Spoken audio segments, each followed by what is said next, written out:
You've been one of the artists everybody talks about. I mean, staying relevant, constantly staying relevant in the business. Right. You have a way of churning out your songs, a wonderful way of promoting your songs from back in the days to today. Yeah. And of course, if I'm not wrong, one of the most featured artists in Ghana as well. Okay, I mean, you can say that. Yes. You can say that. You've done a lot of, Yeah. interactions with so many artists. Right. And I'm sure by that you've built so many experiences with everybody as well. Right. How has that influenced your career? I'll say greatly because from the beginning of my career, I had the opportunity to work with a whole lot of artists, established artists, A-list artists, and as a well-known artist. So that actually paved the way for me to also be able to enter the industry in a very, I'll say, smooth way. Okay. Yeah. I'm grateful to God for that. you were doing backups for Hammer of the Last Two. Yeah. And Obina draw my attention. Said this voice here, Kwabena Kwabena is like. Yeah. So I had to go back and listen to all the tapes, all the old tapes. Exactly. Like, Almost every production from the last two, I kind of had a voice, especially the album Sounds of Our Time. Yes. I mean, I'd say almost every song. Legendary Kwabena Kwabena in the building. This is my first time having a conversation with you. Oh yes, it is. It is. Yeah. Wow. This is my first time. First time seeing you in person. Amazing feeling. I think the first time I saw you might be at Ohene OM Studios. Yes. That would be there. But that was back in the days. Way back in the days. Yeah. Yes, the Awudome side of town. Yeah. But then there's this big jam of yours, right? Asso. Mm-hmm. Yeah. Asso is 20 years old next year, and it's going to be a big celebration. That song, Yeah, that song is 20 years old next year. I remember exactly the feeling that song brought when it dropped. And the celebration around it in Kumasi, every Mutuo joint, every Fufu joint, there used to be this popular pub at Ahonjo. All right. Apart from Plus 2, there's one there called Sweet Pub. I don't know if you heard of it. Sweet Pub, yeah, no Sweet Pub. You're calling your gym Mutuo na Asso.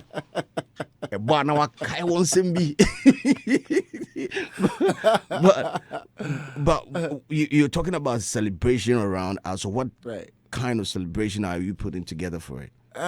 Massive, because Asso, the song Asso itself has been a cult favorite ever since its release, and since we released, and next year is going to be 2 decades. That is 20 years of its release. We couldn't sit down and look at it just like that and let it pass by. And God willing, next year we are going to be celebrating 20 years, and that's going to be my 20th anniversary in the industry as well. Wow. And next year is going to be massive for Kwabena Kwabena, and the lead song, of course, is going to be Asso, because Asso was that song that actually broke Kwabena Kwabena through. Okay, so now Asso has been sampled, and I'm sure you know about it. If you tell me say you don't know, then that will be another story. Oh, come on, I know about it. Were you contacted? Of course. Okay, and what was your reaction when you heard the final piece? Amazing piece. I'd say. Matter of fact, I was on a flight from Ghana. I think I was flying from Paris.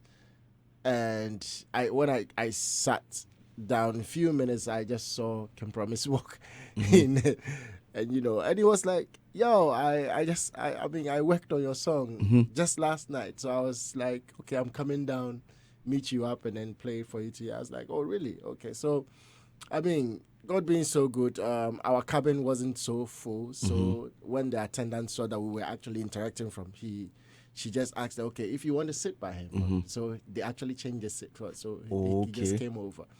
So we sat together, and he was like, okay, he would like to make me hear the song. I was like, okay. So I just had it in the headphones. Like, it was really, really good. I'd say I mean, I'm proud of him, and I'm excited about, putting such a piece together, especially when the song will be 20 years old next year. And, we are all planning a beautiful celebration around it. And, he got to actually remix it. Yeah.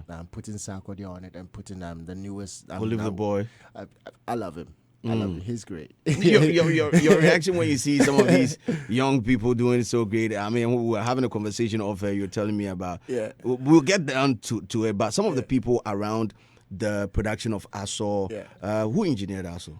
Appeartus in the mix, yeah. So definitely Appeartus is going to be a part of it. Yeah. The executive producer was matter of fact, the executive production of that song is quite a bit broad. Okay. I'd say there is Big Apple. Big Apple. Okay. Yes, Isaac of New York. Yeah, Bro Isaac, wherever you are, God bless you. And Kontihine also played a very major role. Okay. In the production of the song, and somewhere along the line to Frame Prince Music also came through. Okay. To actually also come and support the music. So, I'm grateful to all these great people who actually, came together to make a song. Such a big song. Great. Then definitely. Yeah. For agenda purposes, we are going to see Kontihine on stage. For agenda purposes. Are we going to see him? It will be exciting to have him, for us to celebrate 20 years of such a beautiful piece. It will be exciting to have him around. I'm looking forward for that, Charlie. But you've actually done well for yourself and for the good nation of Ghana with your sweet vocals. You've seen 20 years of music and generations, right? And I was having this conversation with you off when we were talking about some of the generations in music and how they relate to each other. Right. Your performance at the TGMA and how you were eulogizing Brantier, Nana Amachi Dede. So beautiful. Thanks. Your control, your command on the microphone and everything. We know that everything is on point. Thank you. But however, there seems to be a shift when it comes to the other generation, the Gen Z, the Gen Alpha. There's that type, and I was wondering when I was having this thing with you, like how you felt when you were eulogizing Abrantier. It's honoring. Yeah, like it is. Something very, honoring, and I felt proud that I could sing a masterpiece like that from him. And every moment I have that kind of opportunity to be able to sing songs, let's say recorded when I was a baby, or recorded when I was little and had opportunity to hear these songs on radio, especially. And my dad actually played most of these songs for me to hear. Oh, okay. Yeah. My dad was a very wide listener of music, so anytime I have such an opportunity, it's great for me, and I feel like I'm honored. I feel honored. I feel special to have an opportunity to actually perform such songs. But you've seen on social media some of the legendary musicians and their similar comments about the new music trend, and I'm thinking how would it be possible, how maybe the younger generation will feel honoring an artist who is being seen on social media, or there's been an interview where the person granted and was like, oh, he doesn't see any good music coming out these days. You hear that type of conversation? It's quite relative. I wouldn't want to be the judge of that, but I feel sometimes these legends actually make such comments probably based on one or two experience. Okay. You know what I mean? But then for me, I believe in time, and I believe in changes. You know what I mean? Times have changed. Things are different now, and the new generation have a different drive. They have a different vibe to everything that they are doing. And for me, I would say that my generation also kind of experienced almost the same thing. It's a phenomenon which exists. Okay. You get what I'm saying? What type of experience would that be? People of different generations cannot actually be able to understand the dynamics of a new generation. Okay.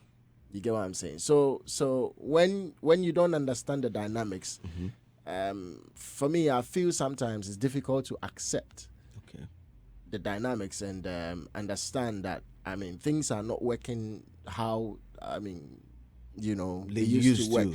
For me, I would say I'm lucky because I've had the opportunity to experience from the cassette days, migrating to the CD days, migrating to the pen drive days, and now we have media. Yeah. It's like, you get what I'm trying to say. So for me, I you don't get that type of backlash. Yeah, I feel blessed, and I have always accepted the fact that, I mean, change is, I mean, it's very important, and no matter what you do, change will come. Yeah, but so I asked this question because I've been in a room with young or new artists or younger artists who are of the view that they are not being given or they are not being shown the necessary respect by some of the legends, because some of their utterances. And I was thinking, if there would be a TGMA celebration of a certain, I don't want to mention anybody's name, how would maybe a Kelvin Boy, a Wendy Shea, or any of these new artists react to that? Also, there's an issue of featuring. I believe knowledge transfer is important in this business, because there are so many things that have not been documented in proper documentation hasn't been done. And by interacting with the legendary people or the legends in the business, knowledge will be transferred from one group to another, or one generation to another. Featuring features are not happening enough, because especially between these two generations. And also I realized that there's a certain generation features common sir. There you go. Common sir. Because up till now we don't have Okonfo Kwade featuring Achame. There you go. We don't have a Lord Kenya featuring Achame. There you go. We don't have a Bravo featuring Lord Kenya. You were around, virtually around that time. How's it like? I mean, you see, that's why I'm saying that, every generation and its dynamics. You get what I'm saying? And I mean, these days, people, I believe people concentrate more on features because of the fact that it's now a numbers game, where people actually want to pull, let's say, fans A and bring it to fans B and merge it up to make it happen. But then, what we shouldn't forget is, music is music, and no matter what it is, if it is a great piece, people will still fall in love with it. You know what I mean? So, because of that numbers game mindset, that's probably the reason why almost everybody wants to feature a certain somebody, thinking that, okay, you're going to bring a certain pool of fans into my pool as well. You get what I'm saying? So that is the only dynamics. But back in the days, people relied on their craft and wanted to be seen as that icon, wanted to be seen as, this is my style. So it was more concentrated on the style of music and on, I mean, what I can bring to the table, more than the number, because there was no social media. You get what I'm saying? So what has actually made this feature thing so common is, I'll say, it's mainly because of social media and mainly because of numbers. Oh, okay. So, but back then, that wasn't the focus. The focus was purely your talent and what you had to deliver to the people. And then how much are the number of cassettes and CDs you can sell at Cantamanto. You get what I'm trying to say? It had nothing to do with a certain number of people on Instagram or a certain number of Snapchat or anybody on TikTok. I mean, there was nothing like that. But for singers, I think the level of collaboration was quite good back then. But for rappers, it wasn't at all. I mean, the culture. Okay, I can speak to that because you were in the camp of I was in the camp of last two. You know, with the hip hop game itself, it comes with a form of rivalry. You get what I'm saying? That is how hip hop was born. Hip hop was born to, as in how I am better than you. That was the mentality. You get what I'm trying to say? So it wasn't like we're coming together to make a piece. No, It's the whole mentality is I can rap better than you can do. You get what I'm saying? So it wasn't about collaboration when it comes to the hip life genre. You get what I'm saying? But when it comes to high life music, we had seen, I mean, the likes of the legend Daddy Lumba doing a song with Pat Thomas. Yeah. I mean, we saw a couple of Even the Lumba brothers. There you go. Yeah. I mean, the collaborations was there, and there were songs you could tell that, I mean, it didn't come from just one musician. I mean, a couple of musicians could come together to do a piece. So with the High Life fraternity, collaboration was right in our faces. For your growth in the business and the stuff that you've seen, I mean, like you said, you've seen even the storage devices for music change from cassette to CD to pen drive and now onto the DSPs. Yeah. What are some of the things that have also changed, especially in Ghana, with respect to music? For me, I'd say the trends. You know what I mean? The trends, as it doesn't permit music to be evergreen. Okay. Especially with the TikTok trends, because the moment I mean, it's good. I have no issues with that. It's really good. I mean, the new generation enjoy what they do with the trends in terms of there will be a certain challenge to a certain song. Yeah. But then what's unfortunate about all these is the moment the next challenge comes, the other one dies. We could be hearing some very good tunes, great songs, but then because it's attached to a challenge, the moment the next challenge pops up, it dies off. You know what I mean? And that's my only, worry. But then you could tell the new generation enjoy it. So I mean, it's entertainment at the end of the day. Yes. So it's fine. But Bev is of the view that storage, right? Music storage devices like the cassette and the CDs should be brought back into the system because it allowed artists to, number one, have hands on, like they can monitor their sales.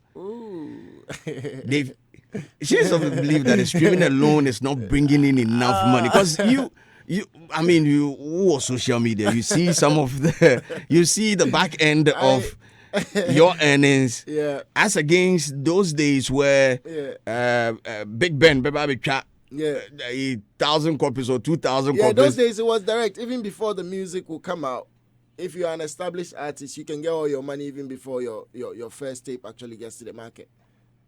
That's what I'm saying. People will be waiting with their money once they know you're recording in the studio. Wow. Yeah. People, executive producers come to the studios once they know you started recording. Everybody is ready with their investment. So the highest bidder takes it. That's how it was. Wow.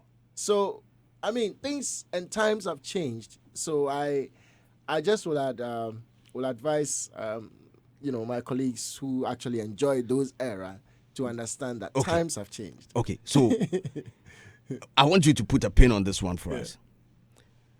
CDs and cassettes. As against streaming platform.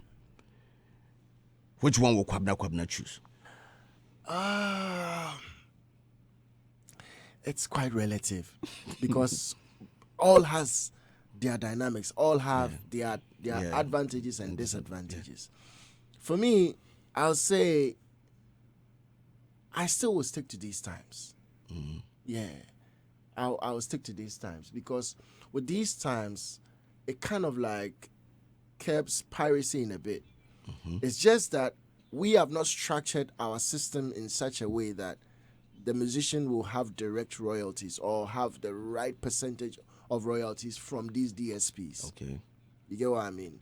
Especially with monetization and all. In recent times, I just heard recently that we've now monetized Facebook and all of that. You get what I'm trying to say? So if our communication ministry or our arts and culture ministry can work on these things, then artists will get the right revenue we're looking for. Okay. Honestly, because in these times, I'll say these times are the best times we can even have lots of revenue coming in if we can actually monetize all these things very well. Because the use of music in these times is more Okay. than the use of music of those. Back in the days. Back in the day, somebody needs to go and buy your cassette. Somebody needs to go and buy your CD. The person even needs the device itself before. Before, you get what I'm saying. But in these times, you pick up a phone and somebody's loading your music. Somebody's using your content to do lots. So if these things can be monetized very well, I think we'll see some good revenue.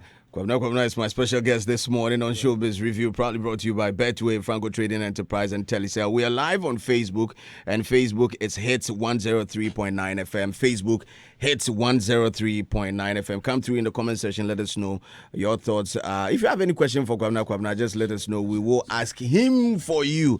Now, talking about back in the days, the record label system or the executive producer system where they used to have, you said it yourself, that you used to have executive producers standing behind your door. You wake up morning, no, they are following you with cash. Ajikot wants to give you X amount of money for your next album. But those days, they're not the power. Yeah. Big bench na Ajikot, everybody wants to give you some amount of money. Yeah. But back then, and the record label system, right? Management deals, I'm sure they were also in existence. You see, there were, like I said, there were the disadvantages of those days. Okay. I mean, and I'll say the disadvantages outweighed the advantages. Okay, of the record labels. Exactly, based on the era I came through and the changes happening and weighing the pros and cons of everything. You get what I'm trying to say? Back in the days, you were like the son of the executive producer. Oh, okay. Everything that you need to do, he needs to come and give you some money. You get what I'm saying? And royalties, back in the days, wasn't like it is today. Okay. You get what I'm saying? Where you can get direct revenue from the DSPs. You get what I'm saying? If everything, if you've done everything, or you've put everything in place for you to receive your royalties as you're supposed to receive them.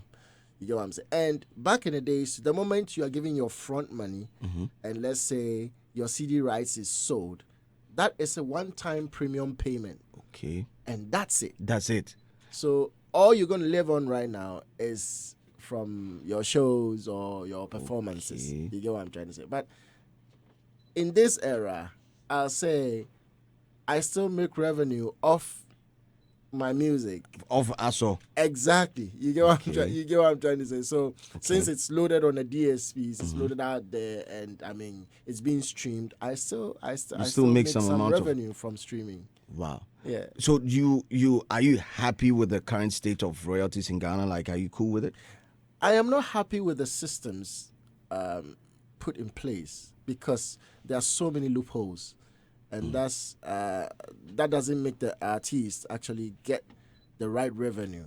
You know what I mean? But then, yes, some revenue is coming in, but then we can do better. I feel we can do better. I feel the systems must be improved so that the right revenue will come to the artist. So when was the last time you received royalties? What kind of royalties are you talking about? I'm talking about our own. Gamro. Don't even say it. Don't say it. Hey, Menka. Menka. As you start laughing, no. You know the system, yeah. I mean, the most consistent one is the one from the DSPs. The DSPs. Exactly. Yeah. Okay, but Gamro there. But what's the biggest amount you've received from Gamro, though? Unless I check my statement. But it was Rokakra. No, what it is like it's so insignificant to the extent that I mean it's linked to one of my accounts, so I may have to see and check like after every statement. Are you getting what I'm trying to say? So before I realize, this was royalties. You at some point you even thought somebody was sending you Momo for credit. Kwabena Jifa to credit na ya wa free. What a wow. Yeah. But, so we have a long way to go. But still staying on the record label bit, right? For Sak is, he has his mentality towards record label system. Right. I mean, he said it in the recent Hennessy Cypher, how he feels about the record label system and all that. Have you ever been signed to a record label before? Never have. I have been an independent artist from Okay. day one. Okay. Yeah. And your experience with some of your colleagues in the business who signed to record label, what are some of the stories that they've been sharing with you about the record label system? I am a person of a view that every human being does what they think is best for them. You know what I mean? Before you sign to a record label, you'll be presented with a contract. Okay. And you are supposed to go through that contract and agree or understand that that contract is what's best for you. Okay. So I want to believe almost everybody who has signed to a record label read through the contract and felt that, hey, this is great for me, and took the best decision ever. I am not in a position To say that to say that it's good or not. Or it's bad. So there's You a know what I counter mean? argument to that, because I think recently there's a video that surfaced on social media, excuse me, that that is Odumodu Black, right, from Nigeria, and he was of the view that, he feels that the record label is not there to cheat anybody, right?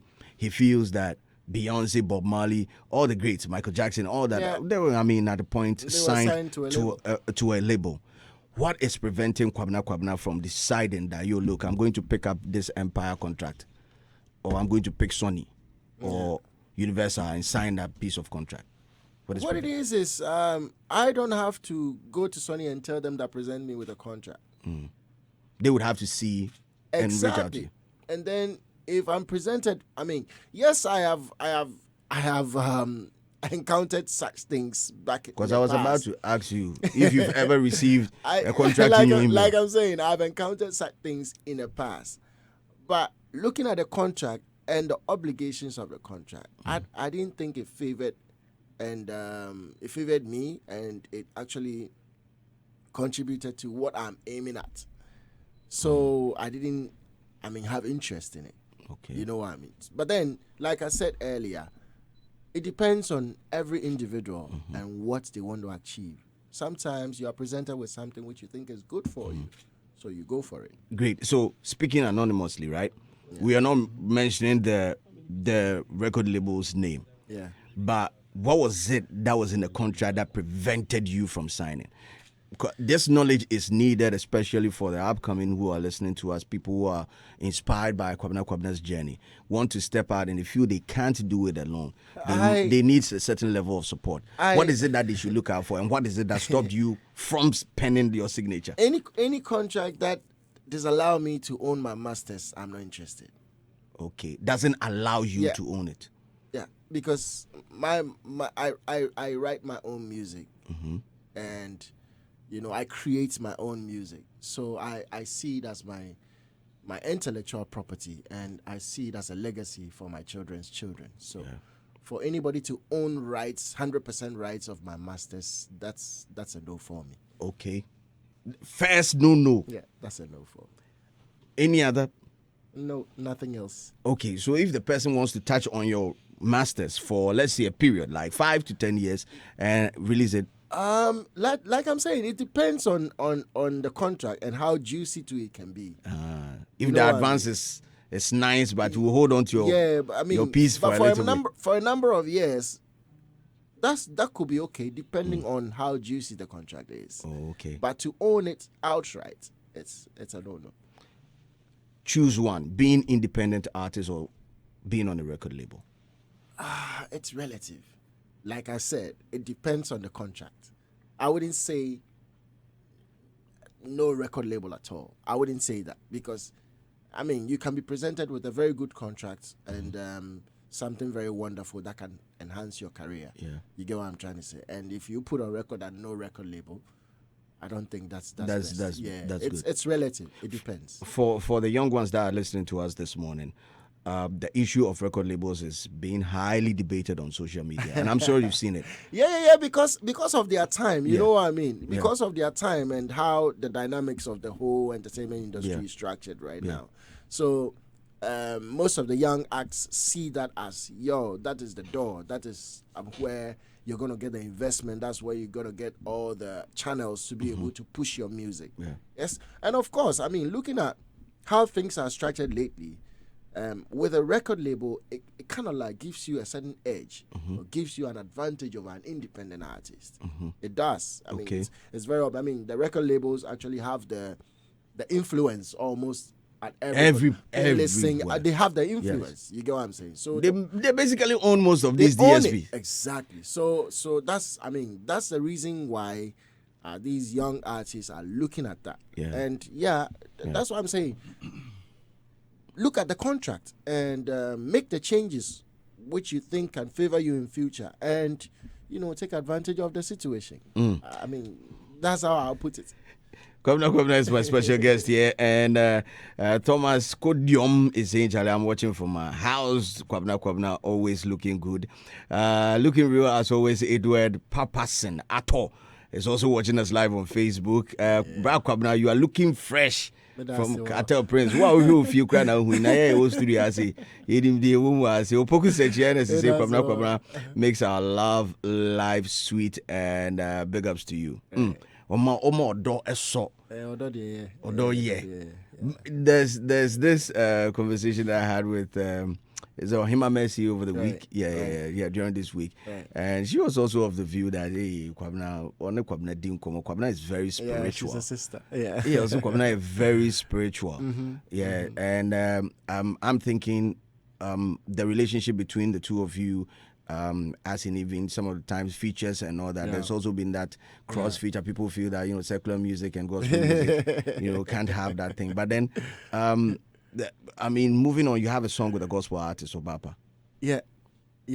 We're releasing a great piece for people to enjoy, for people to start their day with. I mean, I'll say another attachment to Be Quiet.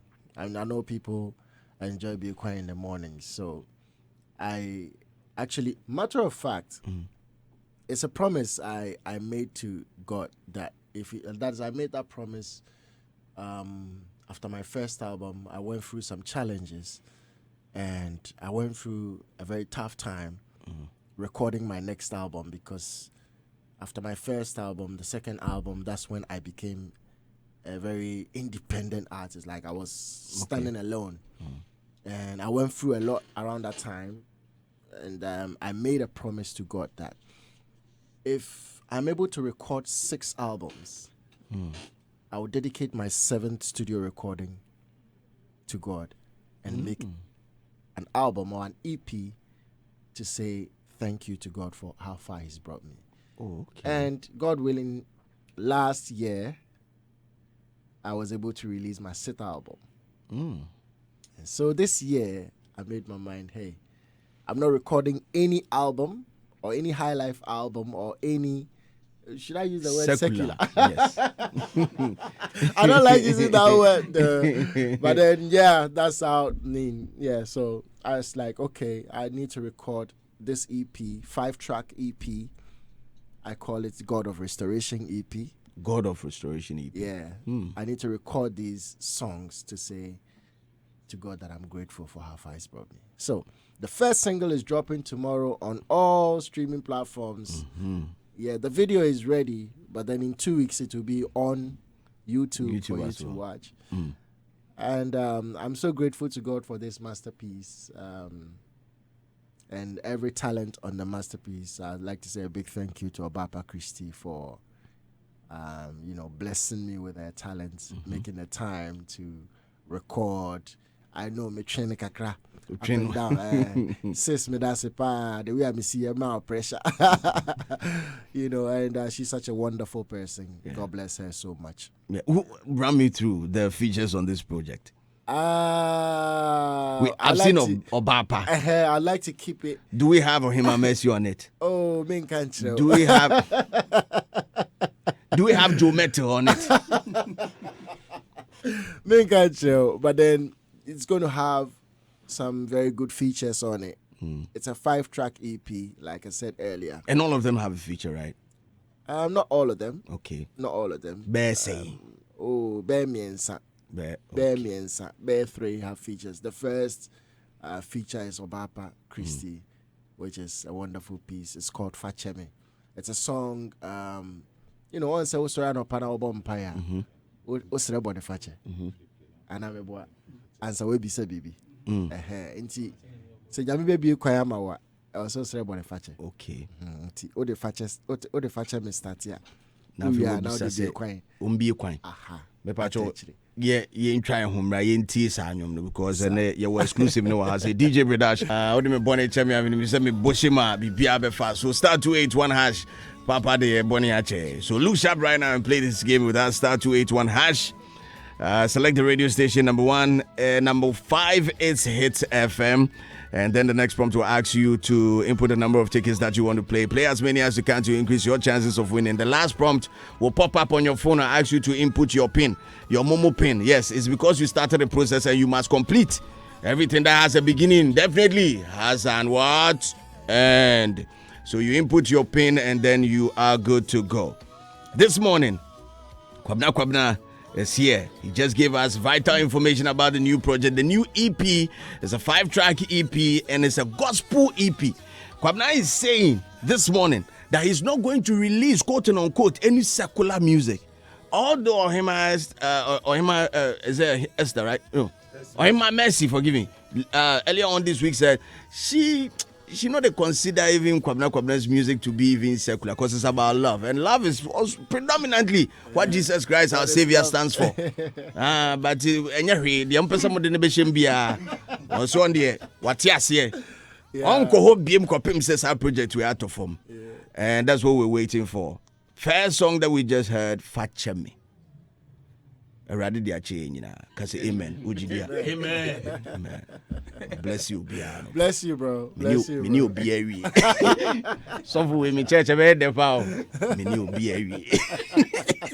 So, Kwabena, thanks so much for joining us. I mean, amazing conversation, amazing song. I love this one, man. You just told us that you shot a video, but in 2 weeks time it will be on YouTube. Yeah, it will be on YouTube in 2 weeks. Yeah. Were the scenes on the song the cover art, right? Yeah. Are we going to see some of the scenes in there? Like, I mean, the picture that we saw on the cover art, are we going to see? Because I see some grand piano. Oh yeah. I think you've seen some images from the video, shot by Abbas. I mean, director Abbas. I mean, a wonderful video director. I'd say we had a good time at the shoot and. The video is quite a masterpiece. It's quite a masterpiece. Very expensive as well. Oh, expensive is relative. It's relative.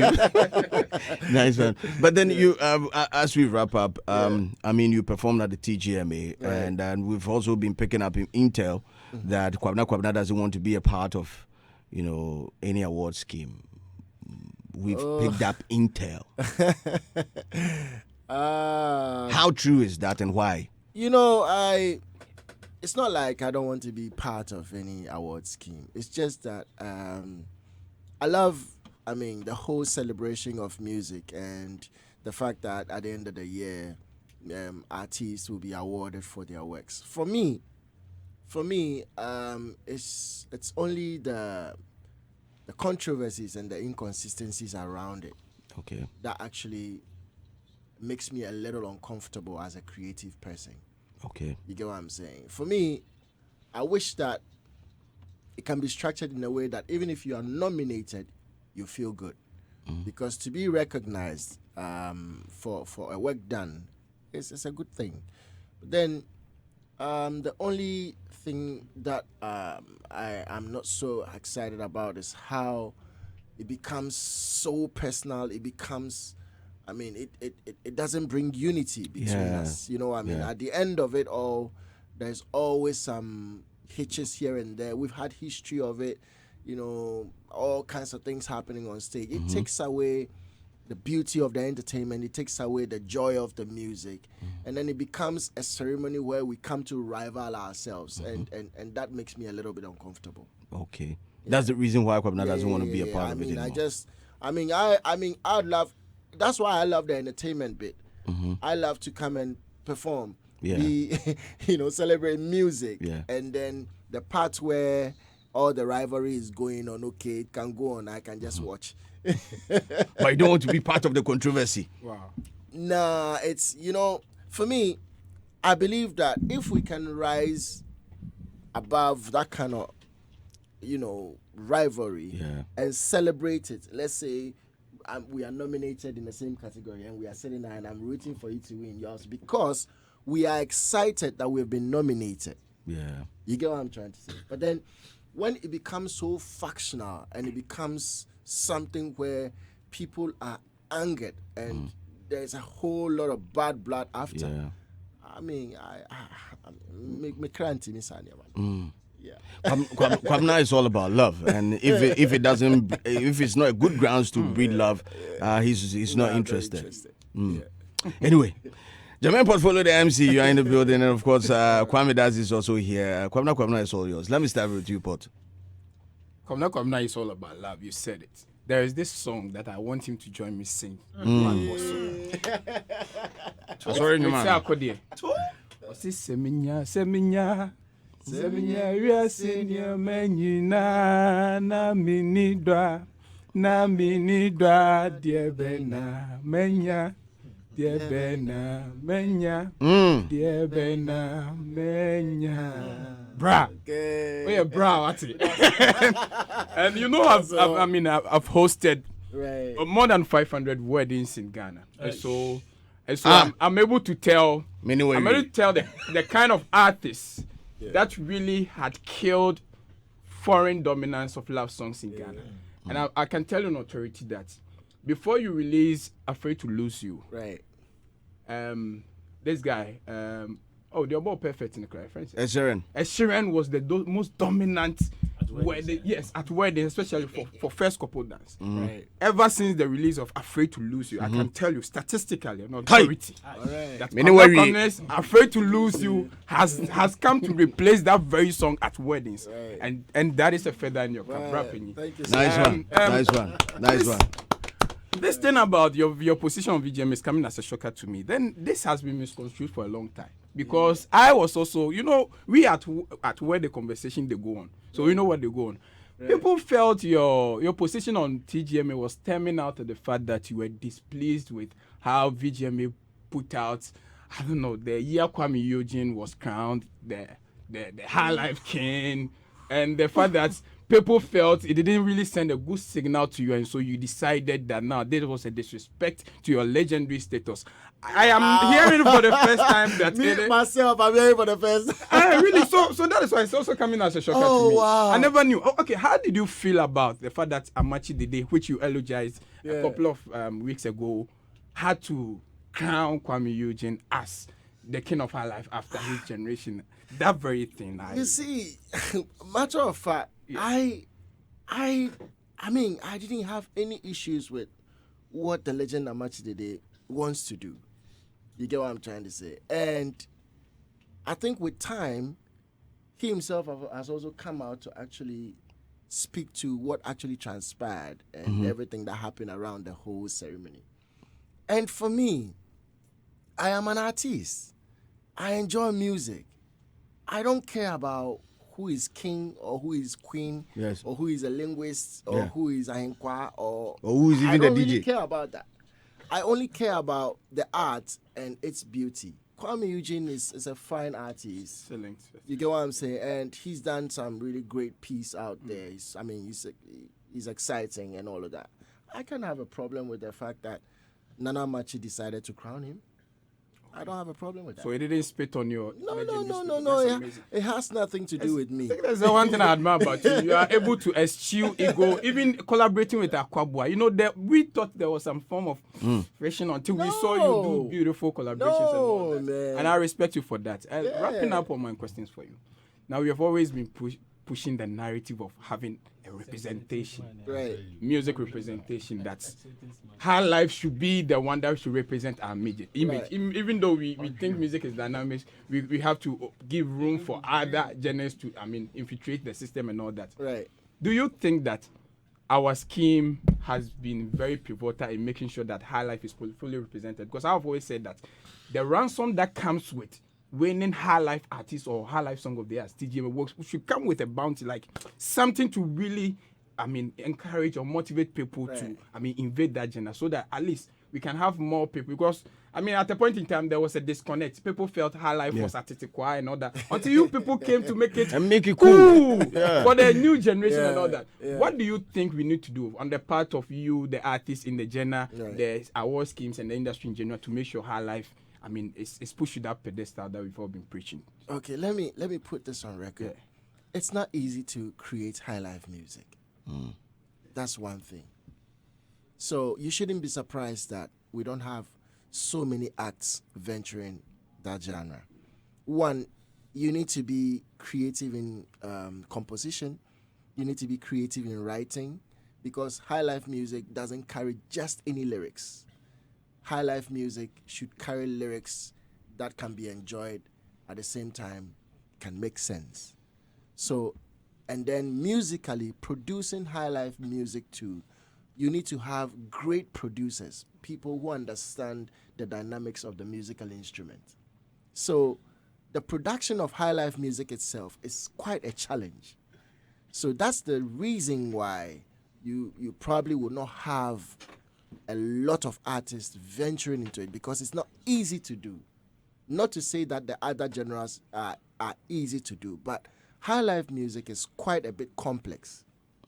So like you're saying, if we want to encourage the young folks to do more Highlife music, it also depends on the kind of music we channel out there in terms of our radio plays, especially our airplays and all of that. We need to be able to promote more Highlife music for the younger generation to understand and hear or appreciate how Highlife music is done, so that it inspires you to be able to create something. Because I had the opportunity of having a father who loved Highlife music so much and will play Highlife music from generations to generations to generations.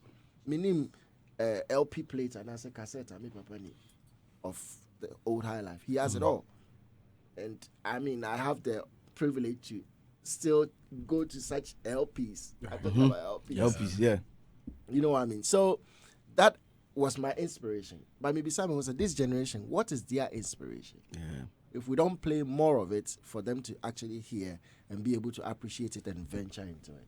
Oh, okay. So you don't have problem with a dancehall artist as Shatawale invading your territory and reigning Highlife Song of the Year? No. Once he created, he's a Ghanaian, and it's our heritage. Right. And so Kwame. That's fine. I'm okay. yeah. DJ Slim. Kwabena is here. Kwabena is here. 2 Kwabenas. Kwabena Kwabena. for you. No, Kwabena Kwabena. Kwabena Square. Kwabena Square. Music is an expressive art form. Yeah. Meaning you can express yourself through music. Yeah. Whatever feeling you have. Whether you are sad, you are happy, you want to thank God, you want to express love and all that. Right. So I find it quite difficult when some people are tagged as not qualified to praise God through music. And so they may not give them the accolade as being gospel, if you like, because they are known for typically doing songs that are outside of that terrain. Right. But Kwabena, over the years, has set himself apart as somebody who has that dexterity to venture into different fields of music. You've done it before. You've written gospel songs for gospel artists, and these songs have become hits. Right. Big hits. And today we've listened to another brilliant composition from Kwabena Kwabena. Highlife Gospel featuring Obapa Christie. But the question is, because of this whole perception about secular musicians and the fact that the Christian community, they find it difficult associating themselves with those of you that they call secular. Yeah. How difficult or easy was it getting the gospel people to be on this project? Like you said, it's a perception. I don't think it's a reality, because Obapa heard the song and she was happy to collaborate on the song. For me, I've not experienced something like that. Oh, okay. Honestly, because I'm a Christian. Yeah, and It's been very smooth for me in terms of creating music and doing what I have to do for the kingdom. And any Christian who understands what God actually stands for will not discriminate, because when Yankopon kra Obama de boyefo. Senko be a righteous and ka sorry who here. And I'm a boy. Fact. So be a righteous the anka you be unconquered. But then you're born in tea and I'll be we. And yes, that's what you're born for. No, yes, woman. And then you sign a scripture. Sign it, yeah. Exactly. And for all I've sinned and come short of the glory of God, right? So I am a sinner. So if you see yourself as a righteous person, you're the nyamias, but me the boyeni. And I'm just saying, but did you encounter a situation where you approached a gospel artist to be on the project, and that artist declined based on the fact that you were a secular musician? Not yet. I've not experienced anything like that yet, and I don't think I will. Last question: you are bringing out a gospel EP. Yeah. Would you accept to perform at a gospel program, a church program? A typical gospel program. I sing. I have sung in churches. Oh. Honestly. Wow. Yeah. So you're a church boy and Kasapa. Exactly. So if let's say Geometry is having praise reloaded, Why? Example. Yeah. Or Empress Gifty. Yeah. And he says, Kwabena, you do toso. My papa to be quiet. But me to be to Chiamuda. And I don't know. Adam. Yeah. One quick question. Kwabena needs to be on Joy Prime. I want to find out. I mean, he's released a teaser, photos, some videos, among others. What are some of the responses or feedbacks you've received after releasing the teasers, among others? The feedback is great. It's so great, and I believe that people know the fact that I released Be Quiet a couple of years ago, and Be Quiet has been, I'll say, lots of people's favorite. People start their day with it. Yeah. And so I think that expectation was there, and people know that I create inspirational music and gospel songs as well. So yeah, the response was amazing, especially on Instagram. It was amazing. I spoke to him and Mercy. I think when she released Otimimu, we're having an interview and he talked about how you collaborated to the song in terms of... Yeah, I wrote the song. Yeah, how you wrote the song. And she was telling me that she's looking to the day she'll bring you into the gospel fold because you're a very good writer. So you're trying to cry. I am a musician. Do you get that feeling? At times when we are in our quiet moment, you can get some strong feeling or messages. Yeah. Kwabena, come. As of Frey, have you experienced that before? There be me now call yeah. On say come on your thing. Say, you see, they only say every music I've created or every song I've written, I believe came from God. Because based on how all these comes to being or how these things come to me, it couldn't come from anybody but God. It's all divine. It's all, for me, I'll say yes, I get inspired to write adult music. I get inspired to write to Muda. I get inspired to write and we the Christians, we listen to all those songs. Exactly. So no, you're better than Exactly. And then I get inspired to write Otimimu. I get inspired to write Be Quiet. I get inspired to write Fachemi. And these are all messages the good Lord wants us to enjoy. Gospel. How do you... Adam, I beg. The time, I beg. He has to be on Joy Prime right now, man. Kwabena, thanks a lot for joining us. Thanks so much, Slim. Thank you so much. And then as a DJ, I'll give you my blessing, me and DJ Detach and all the DJs here. This is Hitz.